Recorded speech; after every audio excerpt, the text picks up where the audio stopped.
12.3 내란으로 대한민국이 자유민주주의 국가 지위에서 탈락했습니다.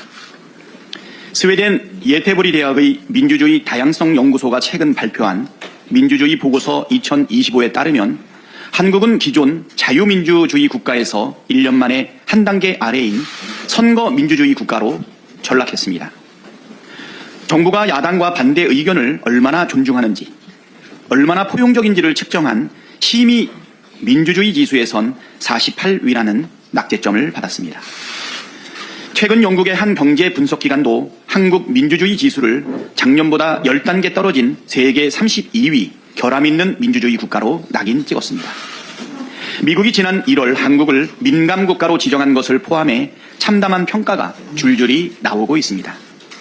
독재 정권 뺨치는 윤석열의 폭정과 12.3 내란 사태로 대한민국의 국격과 민주주의가 처참하게 무너졌습니다. 내란 수계 윤석열의 탄핵 심판 최종 변론이 끝난 지 오늘로 22일째입니다. 윤석열 파면으로 대한민국의 민주주의와 국격을 다시 회복해야 합니다. 헌법재판소는 신속하게 선고를 내려주십시오. 검찰이 구속을 방해한 김성훈 경호처 차장이 결국 보복 징계를 자행했습니다. 대통령 경호처가 윤석열 체포영장 집행을 주장한 경호 3부장을 지난 13일 해임 의결한 사실이 뒤늦게 드러났습니다. 내란 속에 윤석열이 풀려난 뒤 기세 등등해진 김성훈 경호차장이 자신의 지시에 불응한 경호처 간부에 대한 인사보복을 자행한 것입니다. 검찰 국수본에 비밀을 누설했다는 것이 징계 사유이지만 경호 3부장 측 변호인은 비밀을 누설한 적이 전혀 없다라고 반박하고 있고 경찰 국수본 역시 보안사항을 전달받은 바 없다고 이미 밝혔습니다. 김성훈 처장은 부당한 인사보복은 물론 윤석열 체포를 무력으로 저지하고 비합헌 기록 삭제를 지시한 현행범으로 진작 구속했어야 하지만 검찰이 구속을 방해함으로써 사태를 악화시켰습니다. 경찰이 어제 김성훈 차장과 이강우 경호본부장에 대한 구속영장을 다시 신청했습니다. 김성훈 처장은 4번째, 이강우 본부장은 3번째 구속영장 청구입니다. 서울고검영장심의위원회가 검찰은 김성훈 구속영장을 청구하는 게 맞다고 결론 낸 지도 12일이 지났습니다. 검찰은 시간 끌지 말고 신속하게 구속영장을 신청하길 바랍니다. 또다시 방해한다면 내란 공범으로 특검 수사를 받아야 할 것입니다.